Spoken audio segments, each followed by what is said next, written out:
20. Canned mackerel. Canned mackerel sits at number 20, offering a protein-dense alternative that Black families relied on when fresh fish was prohibitively expensive or unavailable. This oily fish, packed in its own juices or oil, could last 10 years or more when stored properly in cool, dry conditions. Mackerel provided omega-3 fatty acids crucial for heart and brain health, delivering nutrients often missing from Depression-era or limited budgets. The fish came ready to eat, requiring no preparation beyond opening the can, making it ideal for quick meals after long workdays or when cooking fuel was scarce. Grandmothers mixed it with crackers, stretched it into patties with cornmeal, or served it straight from the can with hot sauce. The strong flavor divided households. Some appreciated its richness, while others found it too pungent compared to milder canned tuna. The bones, softened through processing, added calcium but created texture issues for picky eaters. Mercury levels in mackerel ran lower than larger fish, making it safer for regular consumption during extended periods of reliance. For families stockpiling protein sources, mackerel delivered maximum nutrition per dollar, justifying its place despite its polarizing taste. It filled bellies, provided essential fats, and lasted long enough to outlive most emergencies, earning respect, if not universal love. 19. Canned sardines. Canned sardines in olive oil rank 19th, representing a nutritional powerhouse that fed families for 15 years when stored correctly. These small fish, packed tightly in their tins, delivered complete protein, omega-3s, vitamin D, and calcium from their edible bones. Black families incorporated sardines into meals with creativity born from necessity, serving them on crackers, mixing them into rice, or eating them cold with hot pepper vinegar. The olive oil preservation added healthy fats that bodies craved during times when fresh oils were expensive luxuries. Sardines required zero cooking, making them perfect for summer months when heating stoves made kitchens unbearable or when fuel costs needed cutting. The fish's size meant less mercury accumulation compared to larger species, allowing frequent consumption without health concerns. Children often rejected sardines initially, finding the tiny fish and visible spines off-putting, but hunger and parental insistence eventually created acquired tastes. The smell could linger in small homes, creating friction in tight living quarters. Yet sardines' affordability and longevity made them staples during the Great Depression, Jim Crow shortages, and economic downturns that hit Black communities disproportionately hard. Mothers knew these tins represented reliable nutrition when nothing else was certain, making sardines essential despite their humble presentation and strong flavors that marked them as survival food rather than celebration fare. 18. Canned sweet potatoes. Canned sweet potatoes, particularly Bruce's yams, claim the 18th spot with their 12-year shelf life and deep cultural resonance. Sweet potatoes carried significance beyond nutrition in Black households, connecting to agricultural traditions from West Africa through the American South. Canning these tubers preserved complex carbohydrates, vitamin A, vitamin C, and fiber that sustained families through winters and hardships. The cans held pre-cooked, sliced yams ready to heat and serve, eliminating hours of preparation time for working parents. Black cooks transformed canned sweet potatoes into candied yams for Sunday dinners, stretched them into pies with minimal sugar, or mashed them as filling side dishes that complemented beans and greens. The natural sweetness made them appealing to children who rejected other vegetables, ensuring kids received essential nutrients even when options were limited. Some families criticized the syrupy liquid in commercial cans, preferring the control of seasoning fresh sweet potatoes allowed. Others appreciated the convenience and consistency, knowing exactly what they get when opening each can. Sweet potatoes' energy density meant they filled stomachs effectively, providing lasting fuel for manual labor or multiple children on restricted budgets. The vegetable's connection to heritage recipes gave canned versions emotional value beyond practical nutrition. They represented continuity, tradition, and the ability to maintain cultural foodways even when circumstances forced compromises. For families stockpiling against uncertainty, canned sweet potatoes meant both survival and identity preservation. 17. Canned butter powder.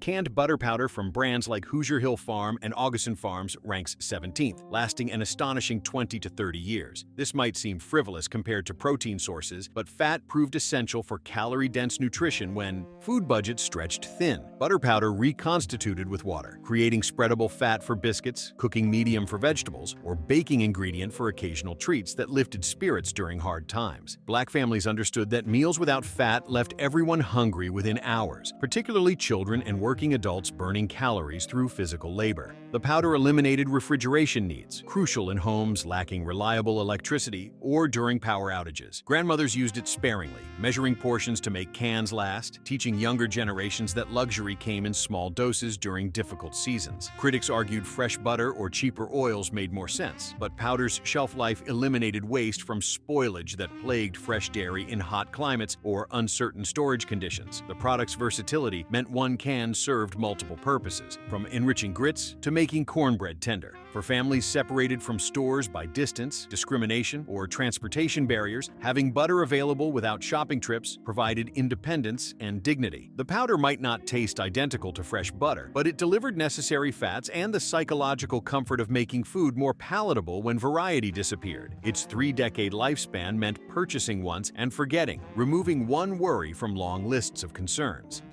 16. Canned diced tomatoes.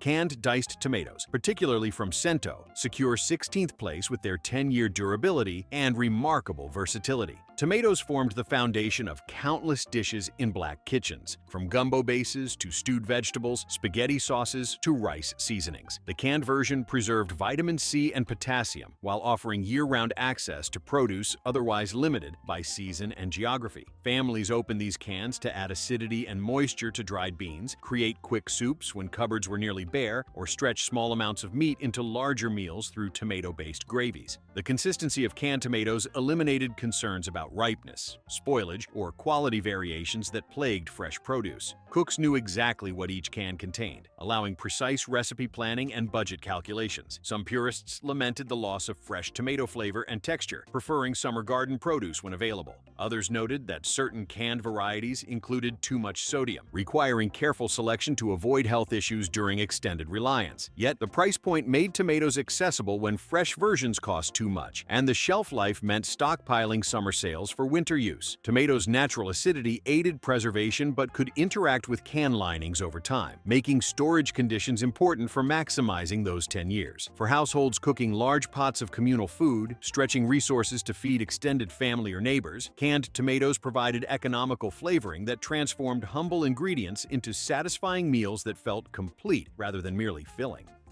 15. Canned chorizo. Canned chorizo, specifically Iberia brand, ranks 15th with its 3 to 5 year shelf life and intense flavoring capabilities. While not traditional to all Black households, chorizo became valued for its ability to add significant taste to rice, beans, and egg dishes with small portions. The spiced pork sausage came fully cooked and shelf-stable, requiring no refrigeration until opening. Families discovered that a single can could season multiple meals, stretching expensive meat budgets by using chorizo as flavoring rather than main protein. The fat content provided necessary calories and made vegetables more palatable for children who resisted plain greens or beans. Black cooks adapted chorizo into existing recipes, substituting it for other sausages or using it to add complexity to familiar dishes. The Hispanic influence in certain regions created crossover cooking that borrowed ingredients from neighboring communities facing similar economic challenges. Critics noted chorizo's high sodium and fat content made it problematic for daily consumption, best reserved for occasional use. The strong spices didn't appeal universally, particularly in households preferring traditional Southern seasoning profiles. Yet chorizo's preservation qualities and flavor concentration made it valuable for stockpiling, knowing that taste variety prevented meal fatigue during extended periods of limited options. For families tired of bland survival food, chorizo represented affordable indulgence, transforming monotonous staples into meals worth anticipating. Its compact size meant efficient storage, and its cultural flexibility demonstrated the adaptability required when necessity demanded creativity over tradition. 14. Canned ham, particularly DAC Premium, claims 14th position with a 5-year shelf life and fully cooked convenience. Ham represented celebration meat in many Black households, associated with holidays and special occasions rather than daily meals. Canned versions democratized this luxury somewhat, making ham accessible during non-celebration times when budgets allowed stockpiling. The meat came ready to slice and serve cold, requiring zero preparation for quick sandwiches, breakfast meat, or protein additions to vegetables. Families appreciated ham's versatility, equally suitable for room temperature consumption during power outages or heated for more elaborate meals. The salt curing process that enabled canning created high sodium content, requiring moderation and careful hydration, particularly during during summer months. Children generally accepted ham more readily than unfamiliar fish or organ meats, making it useful for ensuring kids ate protein. Some cooks found canned ham's texture gelatinous or its flavor too salty compared to fresh hams they remembered from better times. Yet the convenience factor outweighed texture concerns when time and energy were scarce resources themselves. Working mothers could provide substantial meals without lengthy cooking, saving fuel costs and domestic labor. The psychological component mattered too. Ham carried associations with better times, making canned versions provide not just nutrition but morale boosts during depressing circumstances. For families rationing carefully, knowing ham waited in the pantry created security and occasional treats that maintained hope. 13. Canned ghee. Canned ghee, or clarified butter from pure Indian foods, sits at 13th with its extraordinary 10-plus-year shelf life. Ghee might seem exotic to traditional soul food cooking, but practical families recognized superior fat sources regardless of origin. Clarified butter's removal of milk solids created shelf-stable fat requiring no refrigeration, crucial for homes with unreliable electricity or no cooling equipment. Black cooks used ghee for frying, sautéing greens, enriching grits, and adding richness to cornbread. The high smoke point made it superior to regular butter for cooking, while its concentrated flavor meant less was needed, stretching supplies further. For families in hot climates where butter melted into useless puddles, ghee maintained consistency and usability year-round. The cultural unfamiliarity created initial resistance in some households accustomed to specific fats like bacon grease or lard. Others appreciated diversifying survival stockpiles with products offering maximum longevity. Ghee's calorie density provided efficient energy, particularly important when feeding growing children or physically demanding work schedules. The cost ran higher than some alternatives, but the decade-long usability without spoilage eliminated waste that plagued cheaper but perishable options. For families understanding that fats were essential survival nutrients, not dietary enemies, ghee represented insurance against hunger. It transformed plain rice into satisfying meals, made vegetables palatable, and provided the calories necessary for bodies to function during stress. Its storage simplicity, requiring only cool, dark spaces rather than refrigeration, made it ideal for communities with inconsistent infrastructure. 12. Canned creamy potato soup. Bear Creek's canned creamy potato soup mix ranks 12th with its 10-year shelf life and soul-warming comfort. This mix required only water, creating hot meals without multiple ingredients or complex preparation. For Black families facing cold winters and inadequate housing, hot soup provided both nutrition and warming, addressing immediate physical needs. Potatoes delivered complex carbohydrates for sustained energy, while the creamy base added satisfying richness often missing from poverty meals. Children accepted potato soup readily, making it reliable for ensuring kids ate without battles that exhausted already stressed parents. The mix's lightweight, compact form allowed efficient storage, critical in small homes housing multiple generations. Some families criticized the artificial flavoring or texture that couldn't match homemade soup from real potatoes. Others noted high sodium levels required managing, particularly for family members with health conditions. Yet the convenience remained undeniable. Boiling water alone created edible meals during emergencies, no power situations, or when exhaustion made cooking impossible. The comfort food element provided psychological benefits beyond nutrition, offering familiar tastes during unfamiliar hardships. Mothers knew that serving warm soup demonstrated care even when circumstances limited options, maintaining dignity and normalcy for children who needed stability. For isolated families or those facing discrimination that limited store access, having soup mix meant independence from uncertain external resources. The decade-long reliability removed anxiety about spoilage, allowing purchase during sales and storage without waste concerns. 11. Canned smoked oysters.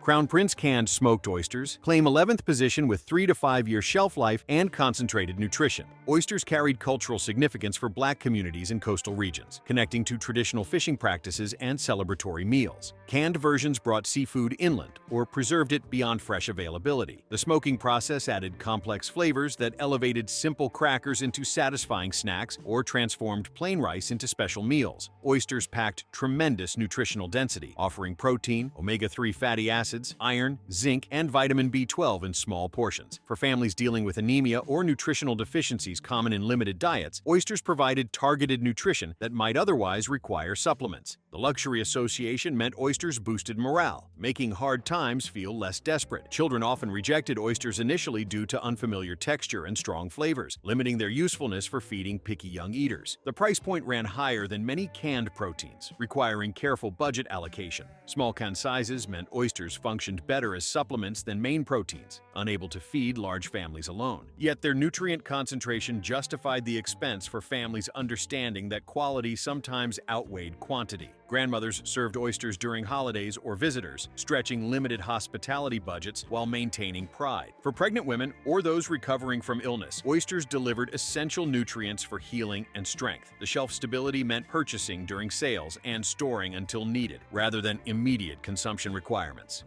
10. Canned pumpkin. Canned pumpkin secures 10th place with its 2-plus-year shelf life and seasonal comfort. While shorter lasting than some options, pumpkin held cultural importance through holiday pies, sweetbreads, and connections to fall harvests. Black families stretched pumpkin beyond desserts, incorporating it into breads, mixing it with oatmeal, or using it to enrich soups with vitamins and fiber. The vegetable provided vitamin A, fiber, and natural sweetness that reduced sugar needs in baked goods. Mothers used pumpkin to sneak nutrition into treats, ensuring children received vegetables disguised as. The association with Thanksgiving and Christmas made pumpkin cans triggers for positive memories, important during difficult times when maintaining traditions built resilience. Critics noted pumpkin's limited versatility compared to more neutral vegetables like tomatoes. Its sweet flavor profile didn't translate well into savory dishes outside specific recipes. The shorter shelf life required more active rotation, adding mental load to inventory management. Yet pumpkin's ability to create satisfying desserts and breads from minimal additional ingredients justified its inclusion. For families unable to afford elaborate holiday meals, a single can of pumpkin could produce pie or bread that signaled celebration and normalcy. The psychological component of maintaining traditions, even simplified versions, protected against despair and cultural erosion. Children needed markers of normalcy and joy, and pumpkin products delivered those experiences affordably. The fiber content aided digestion, particularly important in diets heavy on processed foods and light on fresh produce. 9. Canned coconut milk. Goya, canned coconut milk ranks 9th with its 10-year shelf life and cultural bridge building. While not traditional to all soul food cooking, coconut milk became valued as Black families incorporated Caribbean, African, and Latin influences. The milk provided healthy fats critical during times when other fat sources were limited or expensive. Cooks used coconut milk in rice dishes, stews, desserts, and even as coffee creamer, diversifying monotonous diets with new flavors. The medium-chain triglycerides provided quick energy and supported brain function during high-stress periods when mental clarity mattered. For families stretching budgets, coconut milk added richness and satisfaction to meals without requiring expensive ingredients. The cultural fusion represented adaptation and creativity, hallmarks of Black culinary traditions that transformed limitations into innovations. Children generally accepted coconut flavors, particularly when incorporated into sweet applications like rice pudding or homemade ice cream substitutes. Critics noted coconut milk's cost exceeded simpler options like evaporated milk. Others found the flavor too pronounced for everyday use, preferring it for special recipes rather than staples. The separated fat in stored cans required mixing before use, a minor inconvenience during rushed meal preparation. Yet, coconut milk's decade-long storage life and nutritional profile made it valuable for serious stockpiling. For families understanding that fat was essential survival nutrition, not dietary villain, coconut milk represented efficient calorie delivery. Its versatility across sweet and savory applications maximized pantry space efficiency, crucial in small homes with limited storage. 8. Canned quail eggs. Roland Foods canned quail eggs claim 8th position with 3 to 5 year shelf life and protein accessibility. Eggs represented nutritional gold, offering complete protein with all essential amino acids, but fresh eggs required refrigeration and spoiled quickly without it. Canned quail eggs solve this problem, providing shelf-stable protein available during emergencies or when regular store access was impossible. Black families used the tiny eggs in salads, soups, or as protein additions to rice and vegetables. The small size made portions easily controllable, important when rationing or feeding varied appetites. Children found quail eggs novelty items, their size creating interest that encouraged protein consumption. The eggs came pre-cooked, eliminating preparation time and fuel use for families counting every resource. Some Some households found quail eggs' texture too firm or their flavor less appealing than fresh chicken eggs. The price point ran higher than many protein sources, limiting bulk stockpiling for large families. Yet, for those understanding protein's critical role during stress and illness, having backup sources justified expense. Eggs provided nutrients difficult to obtain from plant-based stockpiles alone, making them essential for balanced nutrition. For families with limited cooking facilities, pre-cooked eggs offered versatility without infrastructure requirements. The compact cans stored efficiently, maximizing limited pantry space. During extended periods without fresh food access, whether from natural disasters, economic collapse, or discriminatory shopping barriers, having any egg source maintained dietary quality and morale through familiar foods. 7. Canned jackfruit native forest. Canned jackfruit ranks 7th with 3 to 5 year shelf life and remarkable versatility. This tropical fruit, canned in brine, provided meat-like texture that stretched expensive protein budgets or offered plant-based alternatives during meat shortages. Black families shredded jackfruit and seasoned it to mimic pulled pork, incorporating it into barbecue sandwiches, tacos, or mixed with rice. The high fiber content promoted fullness and digestive health, particularly valuable in diets lacking fresh produce. Jackfruit's neutral flavor absorbed seasonings readily, adapting to traditional soul food flavor profiles familiar to families. For vegetarian household members or those avoiding meat during economic constraints, jackfruit provided textural satisfaction that beans alone couldn't deliver. The cultural adaptation represented the same creativity that characterized centuries of black cooking, transforming unfamiliar ingredients into familiar comfort. Critics noted jackfruit's lower protein content compared to actual meat made it insufficient as sole protein source. Its unfamiliarity to older generations sometimes created resistance to trying new foods during already stressful times. The price point for what was essentially vegetable matter felt high to some budget-conscious shoppers, yet younger family members appreciated meat alternatives, and the fiber density meant jackfruit filled stomachs effectively. For families rationing meat strictly, jackfruit extended limited protein supplies by creating satisfying meals that didn't feel like deprivation. The shelf life allowed stockpiling during sales, and the texture variety prevented meal fatigue. 6. Canned ravioli. Chef Boyardee canned ravioli secures 6th place with 15-year shelf life and childhood nostalgia power. This fully cooked pasta and tomato sauce represented comfort food that transcended emergency provisions into emotional support. Black families served ravioli to children as treats, quick meals, or reliable options when picky eating threatened nutrition. The combination of pasta, tomato, and meat filling delivered carbohydrates, protein, and vegetables in familiar format that kids accepted without complaint. For working parents, opening a can meant feeding children quickly without cooking skills, time, or energy. The long shelf life eliminated pressure to consume quickly, allowing purchases during sales and storage until needed. Ravioli could be eaten cold during power outages or heated for more appealing meals, providing flexibility during varied circumstances. The taste, while processed, remained consistent and generally pleasing across generations. Grandmothers sometimes criticized ravioli as inferior to homemade pasta, but recognized its value when homemade wasn't possible. The sodium content ran high, requiring moderation, but occasional consumption posed no serious health threats. For families facing food insecurity, knowing children would eat ravioli without waste justified any nutritional compromises. The psychological component mattered enormously. Serving familiar, accepted foods maintained normalcy for children during disruptions, protecting their mental health. Parents needed reliable options that wouldn't create mealtime battles, adding to existing stress. Ravioli's 15-year storage meant one less thing requiring attention in overwhelmed lives. Its cultural crossover, accepted across racial and economic lines, made it universal comfort rather than poverty marker. 5. Canned brown bread.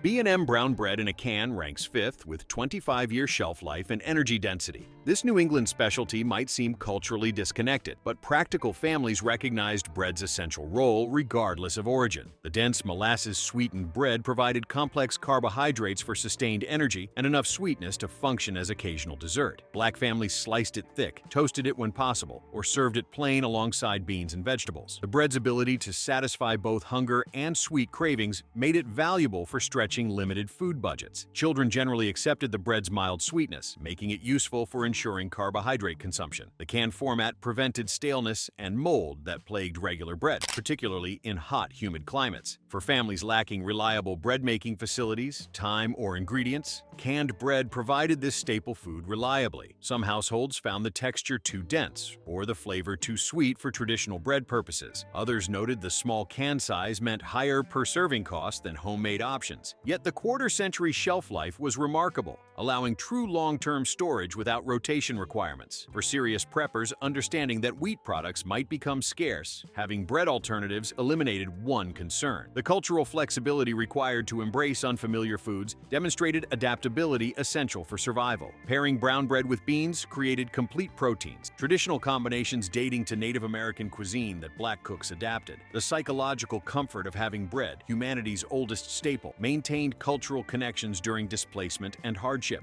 4. Canned. Condensed milk.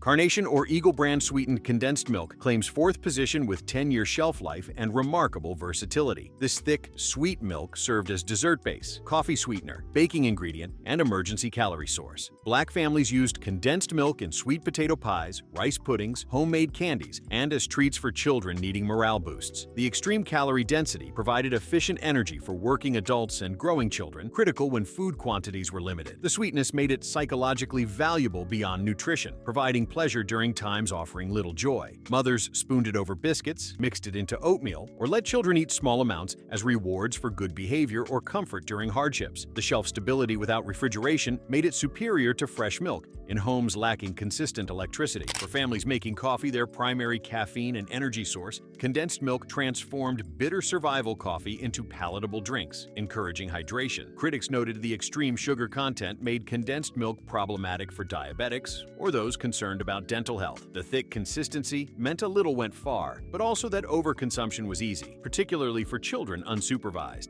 Yet for families facing genuine hunger, calorie density outweighed sugar concerns. Bodies needed fuel, and condensed milk delivered it efficiently. The baking applications meant special occasion foods remained possible even during hardship, maintaining traditions and celebrations crucial for family cohesion. The 10-year storage meant purchasing during sales and, forgetting until needed, efficient pantry management. 3. Canned chicken.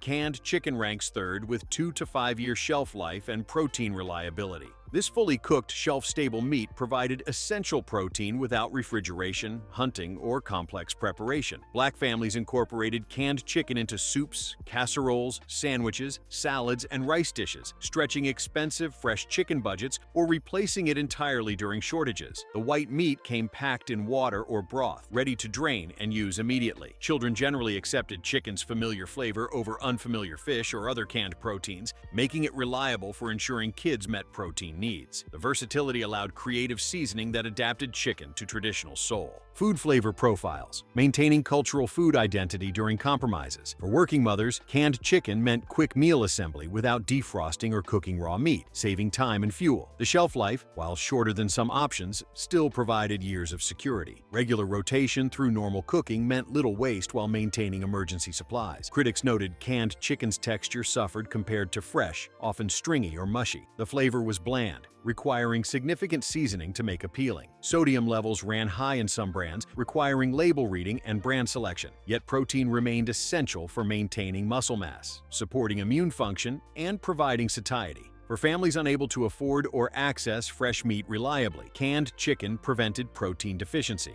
The psychological component of serving recognizable meat dishes, even from cans, maintained dignity and normalcy.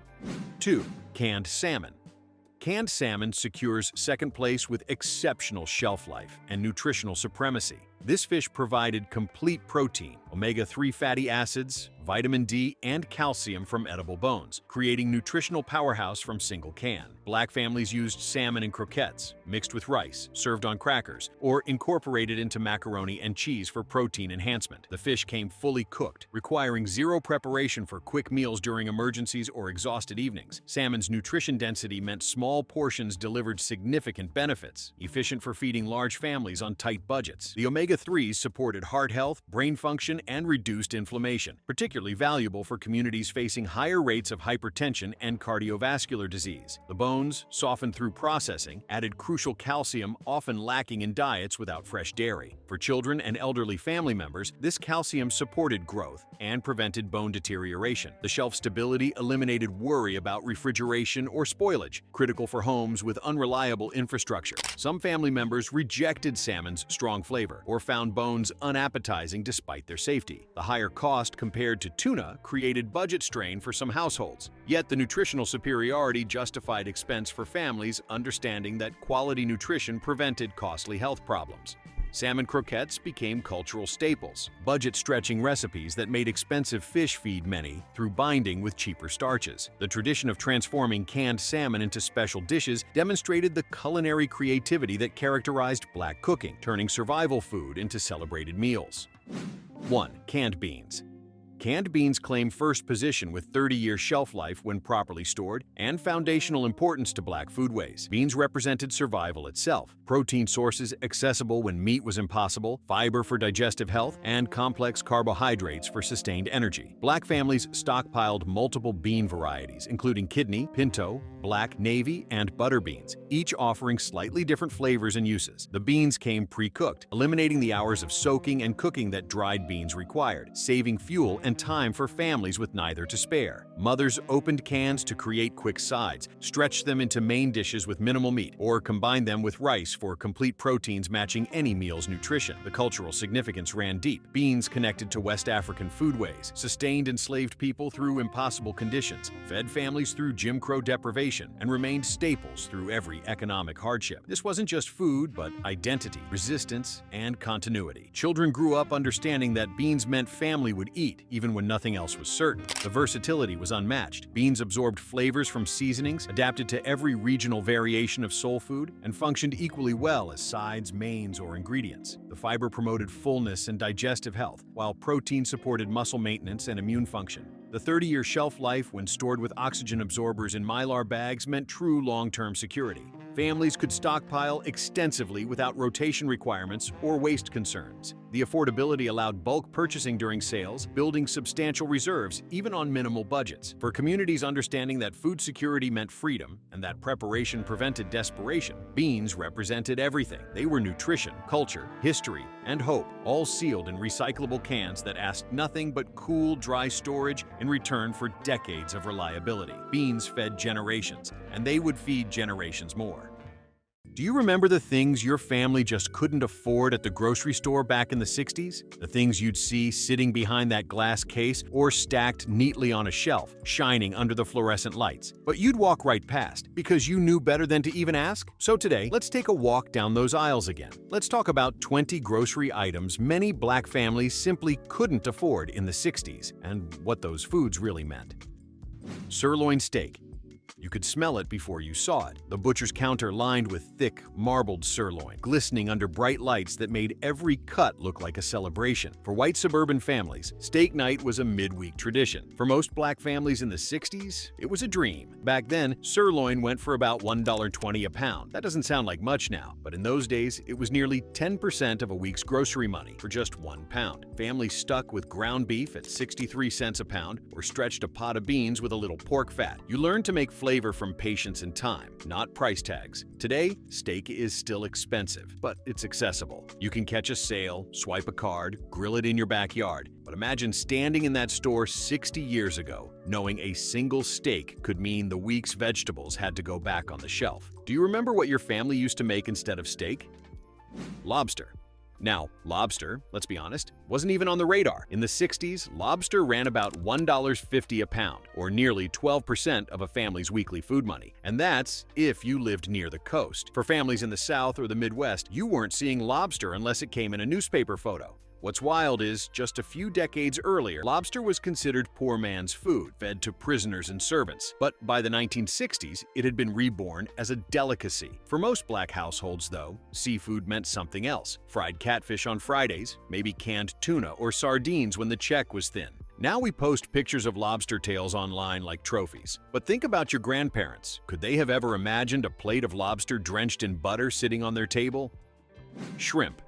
You know that smell when shrimp hits a hot skillet. Salty, buttery, the scent of a special occasion. That smell was a luxury. In the 1960s, fresh shrimp cost around 89 cents a pound, another 7% of a weekly budget gone in one swoop. Maybe folks down in Louisiana could get it cheaper, straight from the docks. But for most families, shrimp came in cans or not at all. Instead, you'd find tins of tuna stacked in pantries, 25 cents a can, maybe a splash of mayo to make it stretch. That was the seafood special for many families. Today, shrimp cocktail shows up at every party platter. But back then, seafood was a reminder of where you couldn't shop. So tell me, what was your family's version of fancy on Fridays?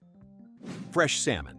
Picture the pink flesh of a fresh salmon fillet laid out on crushed ice, the kind of thing that made you pause even if you couldn't buy it. $1 a pound doesn't sound steep, but when you're counting every dime, that's 8% of the week's budget for one meal. Fresh salmon was for someone else's dinner table. Instead, you'd see sardines, 19 cents a can, oily, salty, eaten with crackers when the pantry ran low. Or maybe mackerel from a tin, bones and all. That was the working man's fish. But somehow, those meals carried more warmth than anything served on white linen. Now you can find salmon in bulk at warehouse stores, but back then it was a postcard from a world you weren't invited to. Do you remember who in your family made miracles out of canned fish?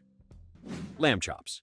Now, lamb chops. Those were the kind of meat that sounded fancy even before you saw the price tag. 95 cents a pound, around 8% of a week's money. But even if you could afford it, most families didn't grow up cooking lamb. It wasn't part of the Southern table. It was something you saw in magazines, served with mint jelly next to crystal glasses. Chicken was the comfort food, 29 cents a pound, fried crisp or stewed slow with onions and rice. It wasn't about luxury. It was about survival and flavor. Lamb was foreign. Chicken was home. Today, we call those old meals soul food. But back then, they were just what you did to keep the family fed. Do you still remember how the kitchen smelled on chicken frying days? Prime rib roast.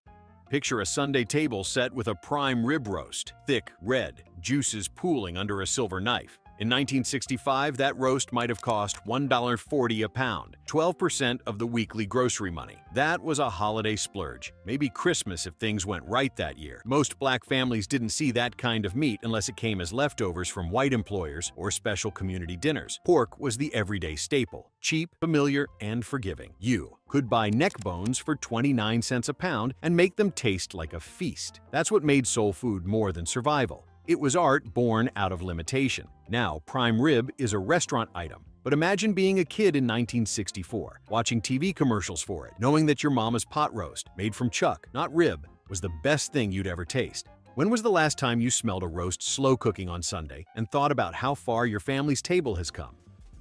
Avocados.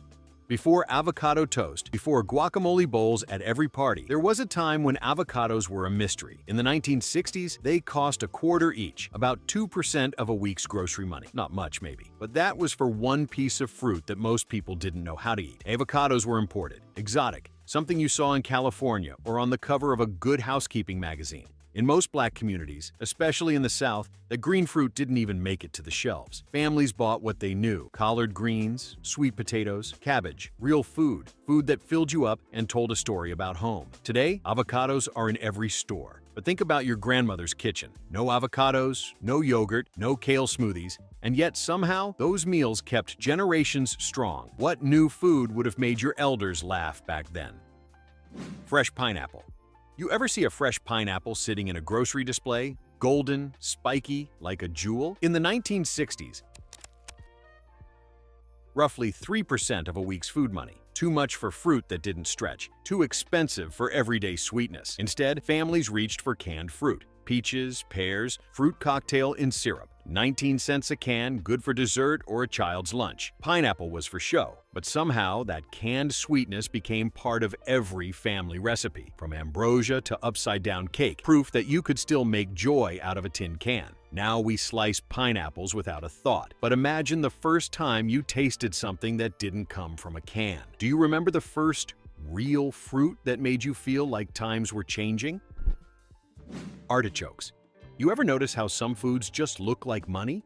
Artichokes were like that. Green, spiky, strange little crowns sitting in the produce aisle. In the 1960s, one artichoke cost about 29 cents. Doesn't sound like much, but when your family's stretching $12 to feed 5 mouths for the week, One, artichoke meant less bread, less sugar, maybe less meat. And truth be told, artichokes didn't even belong in most southern kitchens. Nobody's grandma was boiling those things or dipping them in butter. Collards, mustard greens, turnip greens, that's what you grew, picked, washed in cold water till your hands went numb. Those greens cost about 15 cents a bunch, and you could feed a house full of people with them. Still, the artichoke had a kind of mystery to it. You'd see it in the newspaper inserts, sitting beside steaks or fancy dips, and you'd wonder what it even tasted like. These days, you can buy a jar of marinated artichokes at any grocery store, but back then, it was a vegetable from another world. Be honest, if your mama had brought one home in the 60s, what would she have even done with it?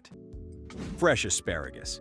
Asparagus wasn't just expensive. It was out of season, and that meant double the price. 39 cents a pound, sometimes more in the winter. The thing about the 60s is, produce wasn't shipped halfway across the world like it is now. You ate what was in season, and you made peace with it. Fresh asparagus was the kind of thing you'd see served in white homes on Easter, a bright green sign of spring. Meanwhile, your family was probably serving peas, 10 cents a bag, frozen, seasoned right, with a pat of margarine and salt. You couldn't afford to eat for looks. You ate for life. Today, asparagus is year-round, but picture the 60s. Stores in black neighborhoods didn't even stock it because they knew their customers couldn't justify spending 3% of the week's food budget on something that barely filled a plate. So tell me, if you'd been in that store, would you have reached for the asparagus or doubled up on rice and beans instead? Brie cheese. Let's talk about cheese. Not government cheese, not Velveeta, not that brick you had to saw through with a knife, but brie, imported from France, creamy, soft, wrapped in white paper like a secret. In the 1960s, brie ran about $1.50 a pound, 12% of the weekly grocery money for something that melted faster than butter. Back then, black families didn't have supermarkets full of imported goods. Most shopped at corner stores, where cheese came in blocks or cans. Government surplus programs handed out that stiff orange cheese that barely melted but stretched across everything. Macaroni, grits, sandwiches, and that was enough. Brie was something you saw on television, maybe in a women's magazine next to a glass of wine you couldn't afford either. Now you can walk into Walmart and buy a wheel of brie for less than $15. But think about your grandmother's refrigerator. One shelf, maybe two. A jug of milk, leftovers, lard in a jar, no fancy cheese, no luxury, just survival dressed up as Sunday dinner. You think she'd laugh if she saw you paying $20 for soft ripened anything? Imported olives. Picture a glass jar of olives, green, glossy, floating in brine like jewels. 49 cents a jar back in the day, around 4% of the week's grocery money. Most families didn't even see them outside of holiday tables or photographs. Black families in the 1960s knew how to pickle, though. Okra, cucumbers, green tomatoes. You didn't need to buy flavor, you made it. You filled mason jars in the summer and sealed them tight for the winter. But those imported olives from Italy or Spain, that was luxury food. The kind you'd see sitting in glass bowls at cocktail parties you weren't invited to. Today, olives come in bulk jars at discount stores, part of every Mediterranean diet. But think about that word, imported. In the 60s, imported meant unattainable. Do you remember the first time you saw a jar of something you couldn't pronounce and you wondered who it was meant for? Mangoes.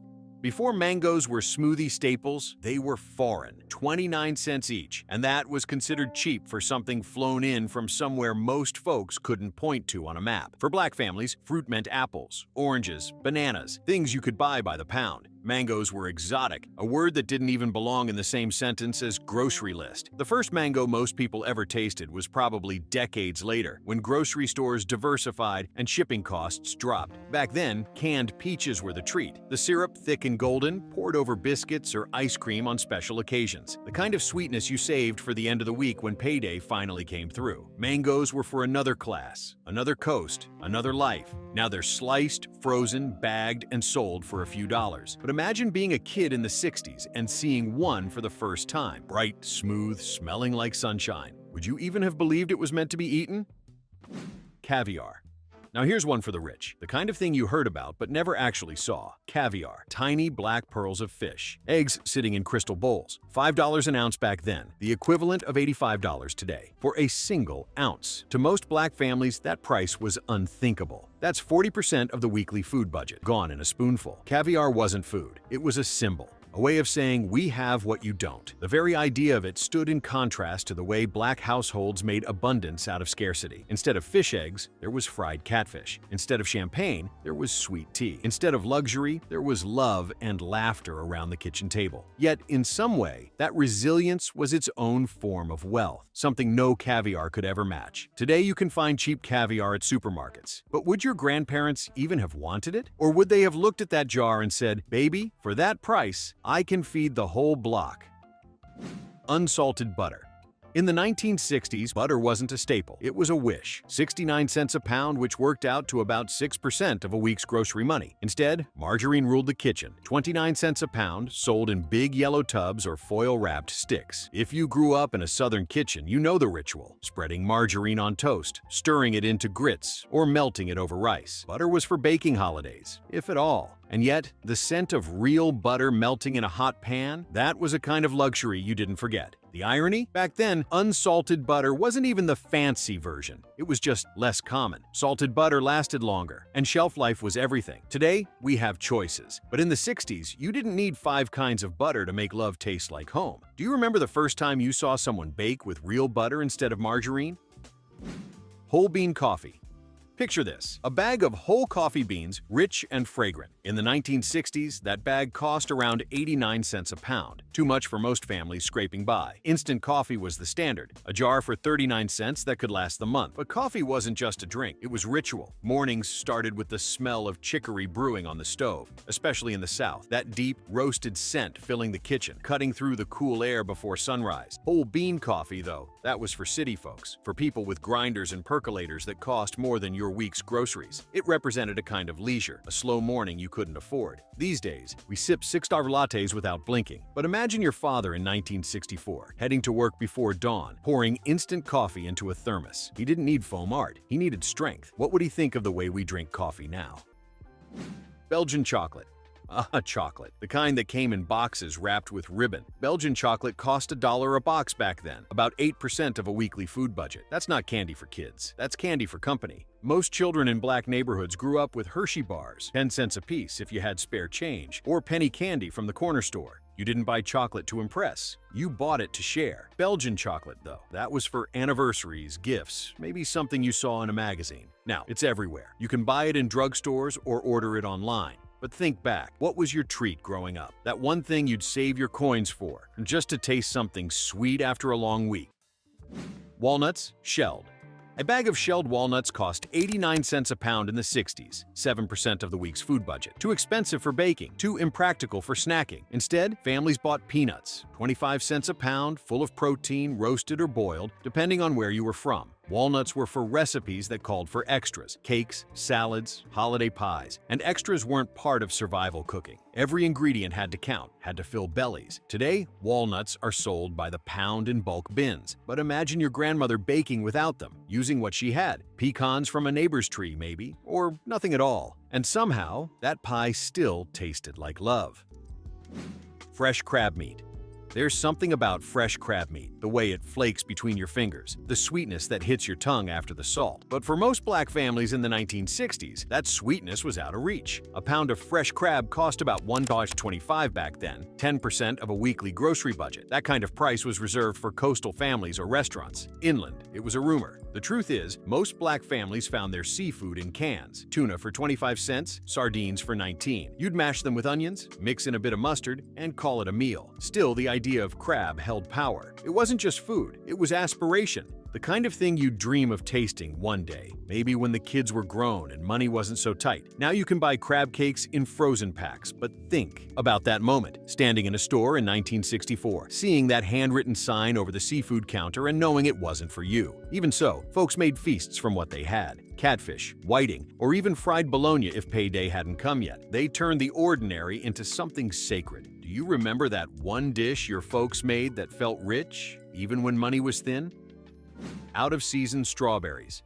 There's no smell like fresh strawberries. Sweet, tart, like summer bottled in a scent. But in the 1960s, that scent was seasonal. You got strawberries in June, maybe July. Out of season, they were 49 cents a pint, 4% of a week's grocery money. Too steep for fruit that disappeared in 2 days. So families made do. They bought jam, canned fruit, or learned to preserve their own when summer came. Jars of strawberry preserves lined pantry shelves, sealed tight to remind you of sunshine in winter. That's how Black households survived the seasons, by preparing for them. Fresh fruit wasn't a given, it was a reward, something you waited for, not demanded. And waiting taught patience, gratitude, and a quiet pride in the art of saving. Today, strawberries are stacked in stores 12 months a year. But back then, getting them in November felt almost magical. Do you remember the first time you tasted something fresh after a long winter? Now, let's step back for a moment, because these 20 items weren't just groceries, they were signposts in a larger story. Each one pointed to a bigger truth about what it meant to be Black and poor in the 1960s. You had families working full-time, sometimes double shifts, still bringing home less than $4,000 a year. Rent took its bite. Bills followed close behind. What remained went straight to the kitchen table. The math was cruel. 17% of that income, about $50 a month, was all you had to feed a household. And those prices you've been hearing, they didn't fall evenly across America. In Black neighborhoods, grocery prices could run 10 to 20% higher than in white suburbs. Stores there weren't chain supermarkets. They were mom-and-pop shops, small and often overpriced because they had no competition. And when supermarkets did exist nearby, they weren't built for everyone. Redlining, segregation, and transportation barriers meant many Black families had to travel miles just to find affordable food, and few had the time, gas money, or car to do it. So, when we talk about these 20 items, we're not just listing prices. We're talking about access, about dignity, about who got to eat what and why. Picture this, your mother standing in line with a paper bag full of basics: cornmeal, beans, rice, a few cans of vegetables, maybe a slab of bacon if the week was good. She counts every coin before the cashier rings it up. Behind her, there's a display case full of things she'll never buy: fresh meats, imported cheeses, fruit from other continents. She doesn't look twice at them.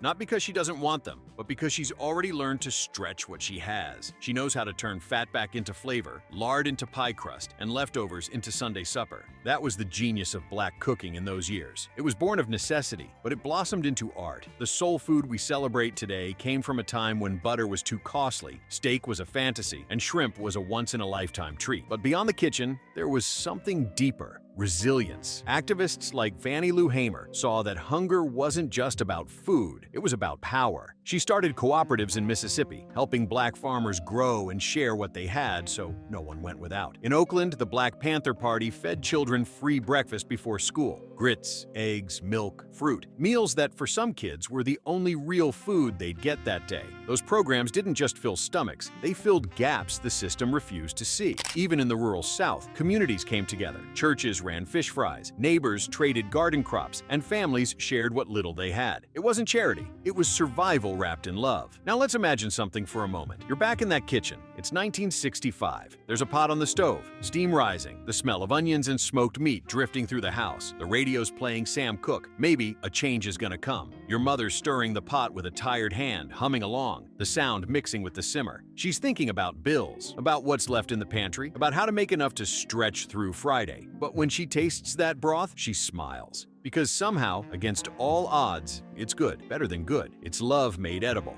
That's what those unaffordable items missed. They might have had price tags of luxury, but they couldn't buy the warmth of that kitchen, the rhythm of that spoon scraping the bottom of the pot. That's the secret history of Black food in the 1960s. It wasn't about deprivation, it was about invention, turning scraps into sustenance and sustenance into soul. And even now, when you walk into a grocery store, automatic doors sliding open, aisles stretching farther than your eyes can see, there's a quiet echo of those years. Every shelf stacked high, every sale sign flashing bright is a reminder of a time when choices were limited. But creativity wasn't. When you grab that butter or salmon or avocado, you're carrying a legacy. You're living proof of how far those kitchens came, how much was built from so little. Because back in the 1960s, being unable to afford something didn't mean you couldn't make something. It meant you had to. And somehow, through that struggle, Black America wrote an entire culinary language the world now calls soul food. Not out of luxury, but out of love. You see, the 1960s weren't just about what was missing from the table. They were about what was created in spite of it. The flavor, the rhythm, the patience. The pride of knowing that even if the world priced you out of steak and lobster, it could never take away your seasoning, your stories, or your strength. So when we talk about those 20 grocery items, sirloin steak, lobster, shrimp, salmon, lamb chops, prime rib, avocados, pineapples, artichokes, asparagus, brie, olives, mangoes, caviar, butter, coffee, Belgian chocolate, walnuts, crab, and strawberries, we're really talking about something bigger. The power of making enough out of not enough. That's the kind of memory you carry in your hands every time you cook. Betty Crocker cake mixes.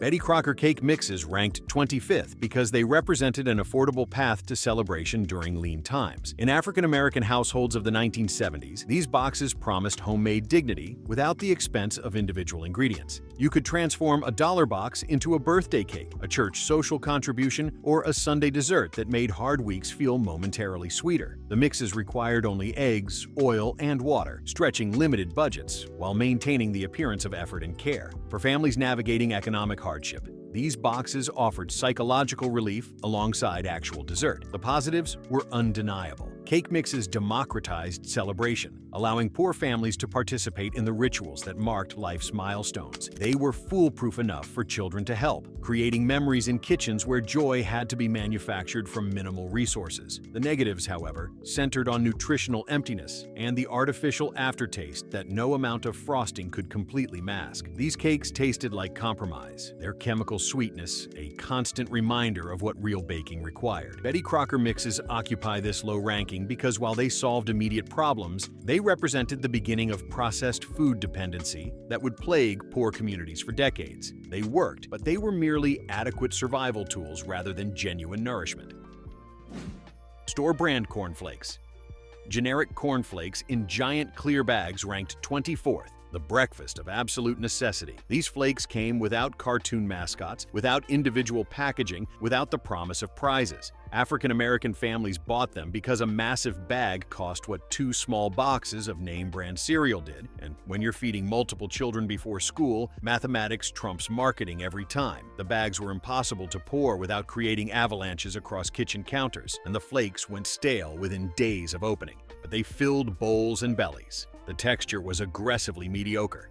These flakes achieved sogginess within seconds of milk contact, transforming from crunchy to cardboard-like with depressing speed. Children learned to eat quickly, racing against the inevitable dissolution, yet the positives existed in pure economics. One bag could last a family 2 weeks if portions were controlled, and, when paired with government-issued powdered milk, breakfast happened regardless of the paycheck situation. In communities where food insecurity was constant, this reliability mattered more than taste. The negatives, however, extended beyond flavor. These generic cereals reminded children daily of their economic status, especially when classmates discussed Frosted Flakes or Cap'n Crunch. The psychological cost of poverty has a taste, and it tastes like generic cornflakes drowning in reconstituted milk. Canned pork and beans. Canned pork and beans landed at 23, the protein source that required zero skill and minimal investment. In the 1970s, African-American households could purchase these cans for under 30 cents, and inside waited tender beans and sweet sauce with maybe a cube of actual pork floating somewhere. The beans were pre-cooked, requiring only heating, which mattered enormously in households where both parents worked multiple jobs and cooking time was a luxury nobody possessed. Additionally, the cultural context was significant. Beans had always been a staple in African-American cuisine, from field peas to black-eyed peas, but canned pork and beans represented the industrialization of traditional foodways. What grandmothers once simmered for hours now came from a can in 5 minutes. This was progress and loss simultaneously. The positives included convenience, affordability, and the beans' ability to stretch into multiple meals. Pour them over rice, serve them beside hot dogs, mix them into whatever casserole needed bulk. The negatives, on the other hand, centered on nutrition and taste. These beans swam in high-fructose corn syrup masquerading as tomato sauce, their sweetness cloying and artificial. The sodium content could season a week's worth of home cooking. The mysterious pork cube offered more questions than sustenance, yet families bought them repeatedly because when poverty forces you to choose between quick calories and slow starvation, you choose the can every time. This middling ranking acknowledges both their utility and their inadequacy. Margarine. Margarine ranked 22nd, the butter imposter that fooled nobody but cost half as much. Brands like Parquet and Bluebonnet became household names in African-American communities, where real butter was a luxury reserved for special occasions or non-existent altogether. This hydrogenated oil product came in tubs, its nuclear yellow color achieved through artificial dyes rather than actual dairy. It spread easily, melted into casseroles, and topped pancakes while maintaining the fiction that you weren't sacrificing quality for affordability. In Black households of the 1970s, margarine represented a specific kind of compromise. Traditional Southern cooking relied heavily on butter, lard, and bacon grease for flavor, but economic pressure pushed families toward cheaper alternatives. Margarine became the daily reality, while butter remained the holiday dream. The positives were purely economic. Margarine lasted longer than butter, didn't require refrigeration as strictly, and could be used interchangeably in most recipes without disaster. It made vegetables tolerable for children, gave toast a slick surface for jelly, and contributed to the mouthfeel of poverty cuisine. The negatives, though, included health implications nobody fully understood in the 1970s. Trans fats would later be identified as dangerous, but poor families consumed them daily out of necessity. The taste was distinctly plastic, leaving an oily film on the tongue and a chemical aftertaste. Yet margarine's ubiquity in struggling households made it a shared experience, a unifying marker of economic status. Canned salmon. In African-American households of the 1970s, fresh fish was often expensive or unavailable, but canned salmon offered omega-3s and protein in a shelf-stable format. The experience of opening these cans was memorable for all the wrong reasons. The liquid drained out pink and slightly cloudy. The salmon chunks came with skin still attached, and those tiny bones created textural surprises that children learned to navigate cautiously. Salmon patties became a cultural staple, partly from necessity, partly from ingenuity. Mix the canned fish with eggs, breadcrumbs, and onions, then fry them into crispy patties that stretched one can into dinner for 6 people. This was African-American culinary creativity. Born from constraint, transforming budget ingredients into something approaching comfort food. The positives included genuine nutritional value. Unlike many poverty foods, canned salmon delivered actual protein and healthy fats, making it one of the more defensible budget choices. The negatives were sensory. The smell of canned salmon permeated kitchens and clung to clothes, announcing economic status to anyone who walked through the door. The bones, while technically edible and calcium-rich, created a psychological barrier for children. The mushy texture also felt wrong compared to any other meat. This middle ranking acknowledges salmon's nutritional superiority while recognizing the compromises its consumption required. It was better than many alternatives, but it still tasted like poverty. Cream of mushroom soup. In African-American households of the 1970s, Campbell's cream of mushroom soup cans were essential infrastructure. One can transformed a handful of ingredients into an entire dish. Mix it with green beans and fried onions for a holiday side. Stir it into ground beef and noodles for a weeknight dinner, or simply pour it over chicken and rice for Sunday supper. The soup's thick, salty consistency masked the absence of more expensive ingredients while providing the illusion of richness. The cultural adaptation was significant. Traditional African-American cooking relied on gravies and sauces made from pan drippings and careful simmering, but cream of mushroom soup offered a shortcut when time and ingredients were scarce. Working mothers especially embraced it as a tool for feeding families quickly after long shifts. The positives here centered on versatility and convenience. These cans could rescue almost any meal that needed moisture and flavor. They were cheap, lasting, and required zero culinary skill. The negatives, on the other hand, were nutritional and gastronomic. The soup was essentially sodium, flour, and chemicals shaped into something vaguely cream-like. The mushrooms were barely identifiable gray lumps. Fresh taste was nowhere in the equation. Yet this soup became so embedded in poverty cooking that entire generations associate it with home meals and family dinners. Evaporated milk. Evaporated milk landed at 19, concentrated dairy that promised richness while delivering something distinctly metallic and off. In struggling African-American households, these small cans served multiple purposes. Add water to create drinking milk. Pour it straight into coffee for a cream substitute. Use it in baking to add moisture and fake luxury. The milk had been heated until 60% of its water content evaporated, then sealed in cans that could survive years on pantry shelves, waiting for the moment when fresh dairy wasn't an option. The cultural context here involves the broader issue of lactose intolerance in Black communities. Many African American families experienced digestive issues with dairy products, yet evaporated milk's concentration somehow made it more tolerable, or at least no worse than fresh milk. It became the compromise position between no dairy and expensive fresh products. Positives in this product included extreme shelf stability and versatility. A single can could enhance multiple meals throughout the week, from breakfast coffee to dinner casseroles to weekend desserts. The negatives, though, were sensory and nutritional. Evaporated milk tasted wrong, like dairy that had been through trauma and never recovered. It lent a slightly sour tin can flavor to everything it touched. The concentration process destroyed much of the nutritional value, leaving behind mostly fat and calories. Yet families relied on it because it represented dairy accessibility in food deserts where fresh milk was expensive or unavailable. Instant mashed potatoes.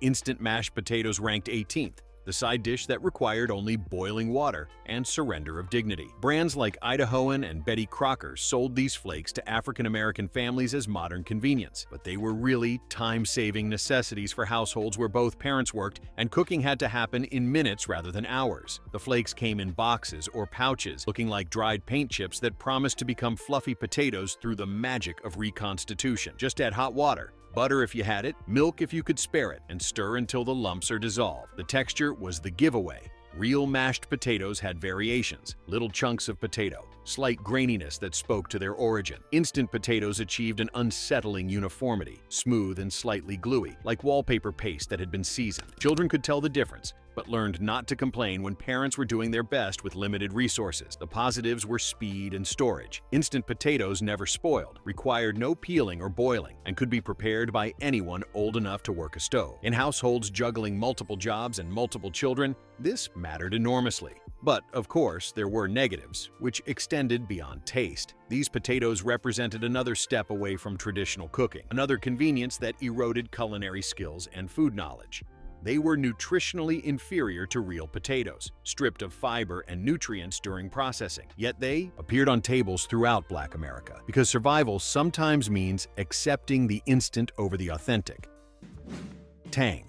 In African American households of the 1970s, Tang represented space-age sophistication at poverty prices. One jar of this powder could create gallons of orangish drink, making it exponentially cheaper than actual orange juice. The marketing was brilliant, associating this artificial concoction with astronauts and achievement, while selling it to families who could barely afford groceries. Children mixed it in pitchers, watching the powder dissolve into neon orange liquid that bore no resemblance to any citrus fruit but tasted sweet enough to disguise tap water. The cultural significance was complex. Orange juice had always been considered a luxury, something associated with wealthy families and weekend brunches. Tang democratized the orange juice experience. Even if that experience was fundamentally fake, Black children could drink something orange at breakfast and feel like they weren't completely missing out. The positives here centered on cost and convenience. Tang never spoiled, required no refrigeration before mixing, and made water exciting for children who otherwise might not hydrate properly. The negatives, however, were substantial. Tang was essentially vitamin C mixed with sugar and artificial flavoring, offering minimal nutritional value despite its fortification. The sweetness was cloying, the aftertaste chemical, the orange flavor a suggestion rather than reality. It stained everything it touched, from countertops to children's upper lips. This middle-tier ranking acknowledges Tang's role in making breakfast feel complete while recognizing its contribution to sugar dependence and the normalization of artificial food in poor communities.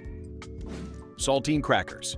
Saltine crackers ranked 16th, the versatile carbohydrate that served as a bread substitute, a soup companion, and an emergency meal. In struggling African American households, boxes of premium or sunshine crackers appeared in pantries with religious regularity. These simple squares of flour, water, and salt became infrastructure for poverty meals. Spread peanut butter on them for snacks, crumble them into soup for substance, layer them with cheese for pretend sandwiches, eat them plain when nothing else was available. Their utility was limited only by imagination and desperation. The cultural adaptation was significant. Traditional African-American cuisine featured homemade biscuits and cornbread, but when time or ingredients prevented real baking, saltines filled the gap. They accompanied beans, soups, and stews in ways that echoed traditional breadstuffs, but required zero preparation. The positive sides of this item are the extreme affordability, indefinite shelf life, and adaptability. A single sleeve of saltines could stretch through multiple meals, and their bland taste meant they paired with anything without complaint. The negatives, on the other hand, centered on nutritional emptiness and the reminder of scarcity they represented. Saltines were basically empty calories, offering minimal nutrition beyond carbohydrates. They went stale quickly once opened, their few moments of crispness giving way to chewy sadness. Children eating saltines for dinner understood viscerally that times were hard.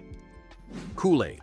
Kool-Aid ranked 15th, the sugar water phenomenon that turned tap water into something children would actually drink. In African-American households of the 1970s, those packets cost mere pennies and transformed entire pitchers of water into neon-colored beverages. Cherry, grape, lemon lime, and tropical punch. Each flavor promised refreshment while delivering primarily sugar and artificial color. The ritual was familiar across Black America. Mix the packet with a mountain of sugar, add water, stir until dissolved, refrigerate if possible. Serve to children who guzzled it gratefully. The cultural significance was enormous. Kool-Aid became so embedded in African-American poverty culture that it spawned its own vocabulary and references. Drinking the Kool-Aid entered the lexicon through tragic circumstances, but the beverage itself was a daily reality in struggling households. It appeared at birthday parties, church gatherings, and summer afternoons when the heat made water inadequate. The positives were economic. Nothing else provided flavored drinks so cheaply or made water exciting for children who needed hydration, but resisted plain tap water. The negatives, however, were health-related and substantial. Kool-Aid was essentially colored sugar water, contributing to childhood obesity, diabetes, and dental problems in communities already facing health disparities. The sugar content was staggering, the nutritional value non-existent, and the artificial dyes questionable. Yet families bought it repeatedly because keeping children hydrated and happy mattered more than long-term health consequences that seemed abstract. Hamburger Helper. Introduced by Betty Crocker in 1971, this product specifically targeted struggling households where meat was precious and stretching it was essential. In African-American families of the 1970s, Hamburger Helper represented modern convenience intersecting with economic necessity. The box contained pasta shapes and a foil packet of powdered seasoning that promised to create everything from stroganoff to chili mac with minimal effort and maximum meat extension. The cultural adaptation involved substituting traditional African-American meat dishes with these quick alternatives. Where grandmothers once slow-cooked tough cuts until tender, mothers now mixed powder with hamburger and called it dinner. The positives here included genuine convenience and affordable protein extension. 1 pound of ground beef, often the cheapest meat available, could feed 6 people when mixed with Helper. The pasta provided bulk, the seasoning provided flavor, and dinner happened in under 30 minutes. However, the negatives were there, and they centered on taste and nutrition. Pasta was always slightly gummy, the seasoning aggressively salty and artificial. The overall effect reminiscent of cafeteria food rather than home cooking. These meals were high in sodium, low in vegetables, and completely divorced from traditional foodways. Yet they appeared on tables throughout Black America because they worked. This ranking reflects Hamburger Helper's practical genius, balanced against its contribution to processed food dependency and the erosion of cooking skills in poor communities. It solved problems while creating new ones. Hot dogs. Hot dogs ranked 13th, the mystery meat that fed millions of struggling families with minimal investment. In African-American households of the 1970s, packages of hot dogs appeared with such regularity that they became background infrastructure for poverty meals. Oscar Mayer, Bar S, whatever was cheapest, these pink tubes contained mechanically separated meat products that nobody examined too closely because hunger didn't allow for squeamishness. Boiled, fried, microwaved, or eaten cold from the package, hot dogs required zero skill and provided quick protein. The versatility was remarkable. Hot dogs appeared in mac and cheese for extra protein. They floated in canned spaghetti for cheap bulk. They got sliced into beans, wrapped in biscuit dough, or simply placed in white bread with mustard. In Black communities, hot dogs transcended their processed origins to become fundamental building blocks of survival cuisine. The positives included extreme affordability and universal acceptance by children. Even the pickiest eaters would consume hot dogs, making them reliable weapons against food insecurity. The negatives were numerous. Hot dogs contained dubious ingredients, ingredients, excessive sodium, questionable preservatives, and almost no nutritional value beyond calories and protein. They represented the industrialization of food at its most efficient and most disturbing. The texture was unnaturally uniform, the taste suspiciously consistent regardless of brand. Yet families purchased them religiously because they stretched thin budgets and prevented hungry children. Bologna. Bologna landed at 12, the everyman's meat that could be fried, sliced thin, or stacked thick, depending on desperation level. In struggling African-American households, bologna represented meat accessibility, when ham and roast beef were financially impossible. The log could be purchased whole or pre-sliced, both options cheaper than almost any other protein. Fried bologna became a cultural staple in Black communities, the slices curling up in hot skillets into meat cups that could hold eggs or simply be sandwiched in white bread with mustard. Bologna sandwiches filled school lunchboxes throughout Black America, sometimes the only protein available for children during the school day. The lunchbox bologna sandwich became a marker of economic status, visible to classmates who had turkey or roast beef. Yet bologna also connected to traditional African-American food culture, where making do with less required creativity and skill. Frying bologna elevated it beyond cold cuts, transforming cheap processed meat into something approaching breakfast meat. The positives included versatility, affordability, and near-universal availability. The negatives, however, centered on quality and nutrition. Bologna was processed meat product containing more additives than actual meat, colored pink to suggest healthiness it didn't possess. The texture was suspiciously smooth, the flavor aggressively salty, the nutritional profile concerning. High in sodium and fat, low in actual nutrients, bologna contributed to health problems in communities already facing cardiovascular disease and hypertension. This ranking reflects bologna's cultural importance and practical utility, balanced against its questionable ingredients and health implications. It fed families, but at a cost beyond the price tag. Canned tuna. In African-American households of the 1970s, canned tuna represented seafood accessibility when fresh fish was expensive or unavailable. The cans came in oil or water, though oil-packed was often cheaper and more satisfying despite the grease. Opening a can released that distinctive fishy smell that permeated kitchens and announced economic status. But families learned to live with it because tuna provided real protein at budget prices. The versatility was substantial. Tuna salad sandwiches became lunchtime staples, mixing the fish with mayo, pickles, and onions to stretch one can into 4 sandwiches. Tuna casseroles combined the fish with noodles, cream of mushroom soup, and sometimes cheese for complete dinners. Tuna patties fried in hot oil became fish cakes that passed for more expensive seafood. In Black communities, tuna adapted to traditional seasoning profiles, incorporating hot sauce and celery seed in ways that connected processed convenience to cultural taste preferences. The positives included genuine nutritional value and remarkable cost-effectiveness. However, the negatives were sensory and practical. Canned tuna smelled aggressively fishy, tasted metallic from the can, and had texture issues that made some children gag. The oil-packed version was greasier, the water-packed version drier, neither quite right. Mercury concerns would later emerge, but in the 1970s, families simply consumed it regularly out of necessity. It was better than many alternatives, but still marked families as struggling. Spam. In many African-American households of the 1970s, Spam represented a shelf-stable protein that could survive an apocalypse and still be edible. The blue can required that iconic key-operated opener, winding around the rim to release a gelatinous brick of pink mystery meat. What exactly went into Spam remained unclear, but families didn't ask questions because it provided protein when fresh meat was impossible. Fried Spam became a legitimate breakfast meat in Black communities, developing crispy edges that almost disguised its processed nature. Sliced thin for sandwiches or cubed into fried rice and beans, Spam's versatility exceeded its reputation. Hawaiian communities had already elevated Spam to cultural icon status, but African-American families developed their own relationships with it based on necessity and creativity. The positives included indefinite shelf life, adaptability, and genuine protein content. Spam could be dressed up or down, featured or hidden, depending on available ingredients. The negatives were also substantial. Spam was aggressively salty, suspiciously uniform in texture, and questionable in composition. The sodium content was astronomical, the preservatives concerning, and the actual meat content debatable. Yet it appeared regularly in poor households because it solved the protein problem when everything else failed. This ranking reflects Spam's practical utility and cultural adaptation, balanced against its role as a symbol of poverty and its nutritional inadequacy. It fed families but represented the industrial food system's solution to poor people's hunger. Boxed macaroni and cheese.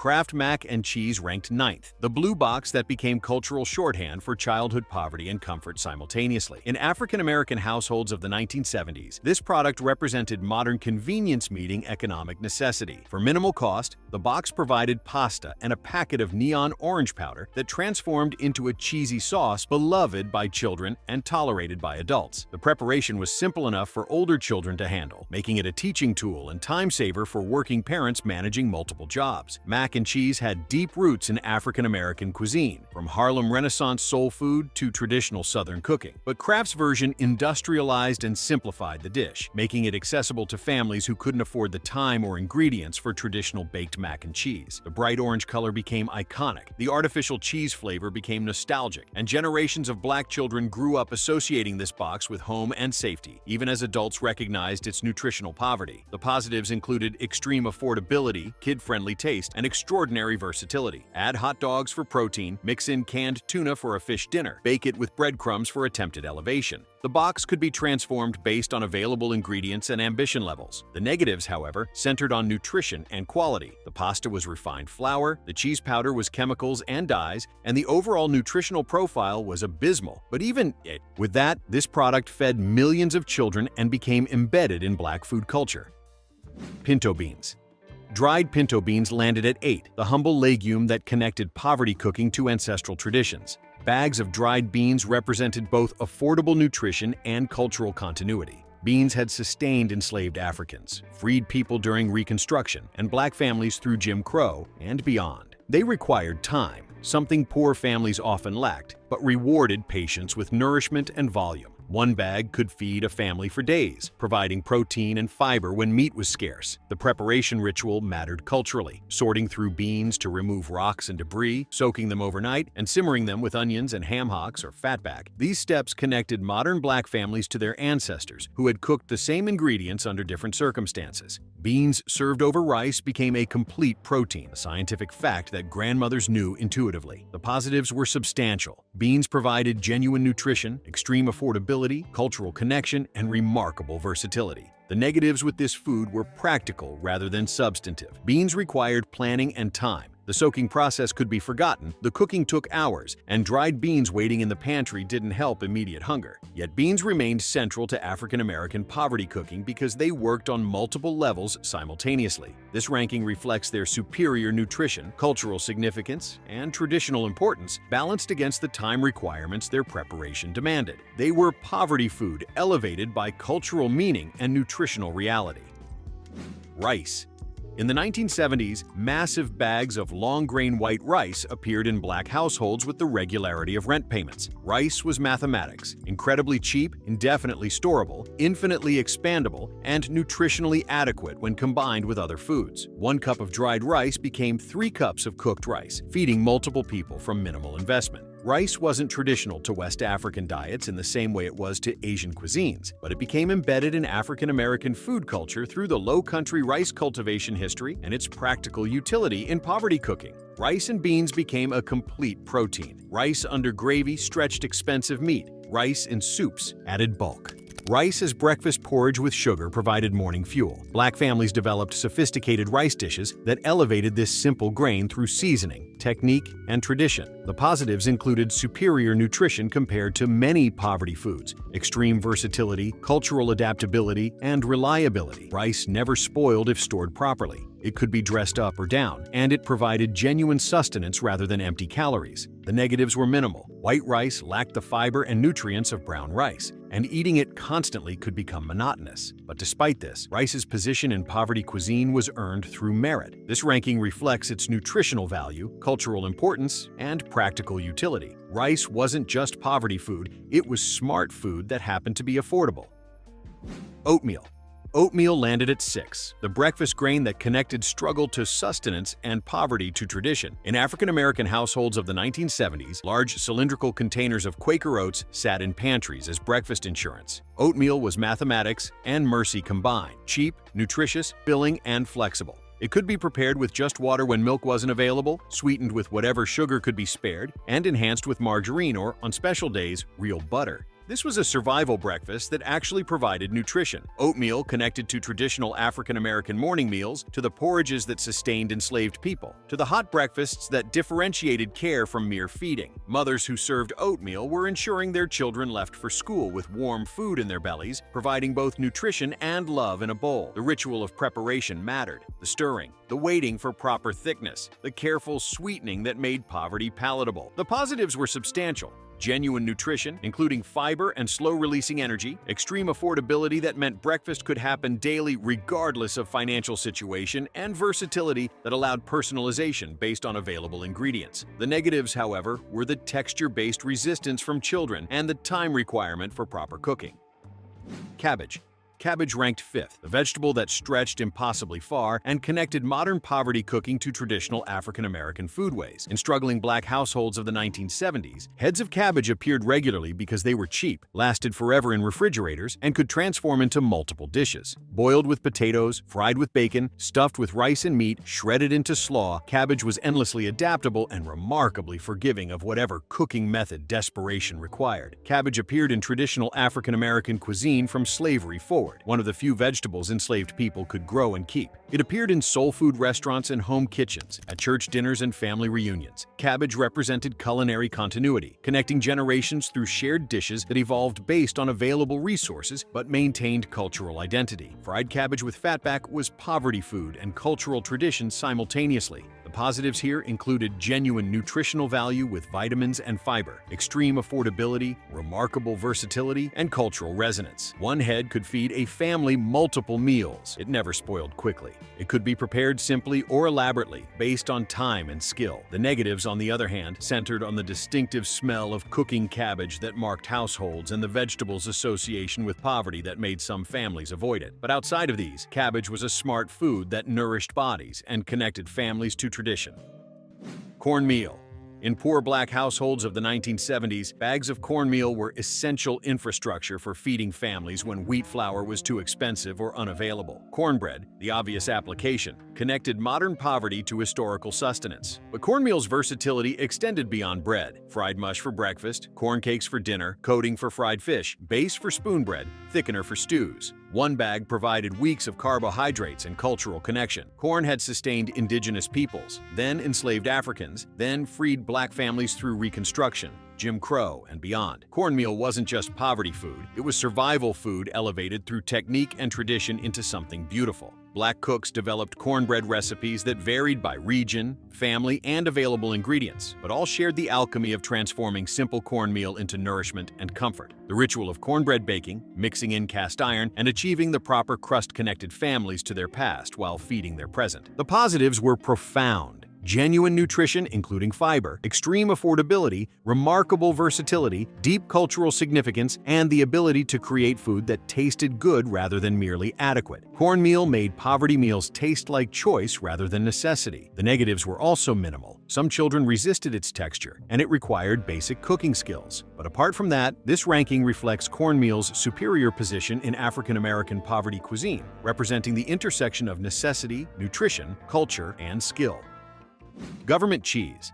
Government cheese ranked 3rd, the orange block that became a cultural icon and a survival tool simultaneously. In African American households of the 1970s, this 5-pound brick of processed cheese product arrived through welfare programs and food assistance, providing dairy nutrition to struggling families. The cheese came in plain cardboard boxes, dense enough to use as a doorstop and orange enough to glow in the dark. It didn't melt properly. Slicing required a sharp knife and patience, but it made meals possible when protein and calcium were scarce. Government cheese represented both help and stigma, nutrition and shame. It marked families as poor, as needy, as recipients of government assistance in a society that criminalized poverty. Yet, within Black communities, government cheese became normalized, shared, and even joked about as a common experience that connected rather than divided. The cheese appeared in everything: grilled cheese sandwiches that held together family dinners, mac and cheese that stretched single boxes into full meals, and melted over vegetables to convince children to eat them. The positives included genuine nutrition with protein and calcium, absolute reliability once you qualified for assistance, and remarkable staying power. That block could last weeks, feeding families through entire months. The negatives only centered on taste, texture, and the psychological weight of marking oneself as poor.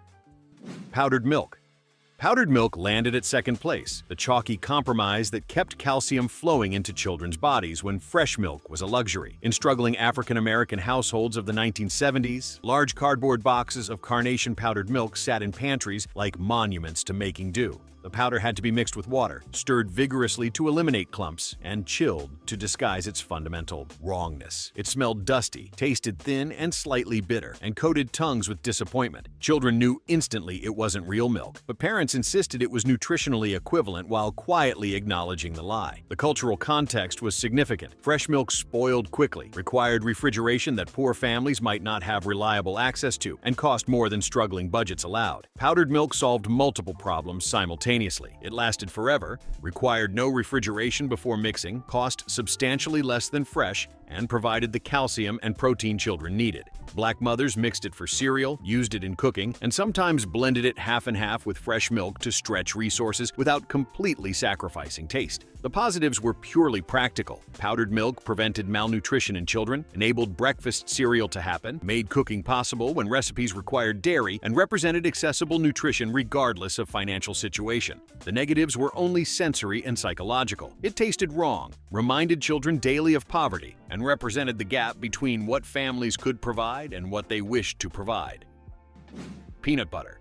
Peanut butter ranked first, the protein-packed spread that transcended poverty to become universal nourishment. In African-American households of the 1970s, jars of peanut butter, often generic brands with oil floating on top requiring vigorous stirring, represented affordable nutrition that could carry families through weeks of scarcity. Peanut butter sandwiches became lunchbox staples, after-school snacks, and sometimes dinner when nothing else was available. The spread provided protein, calories, and fat, the building blocks of survival when meat was unaffordable and hunger was constant. George Washington Carver, a black scientist, had promoted peanuts and developed numerous uses for them, making peanut butter part of African American scientific and agricultural heritage.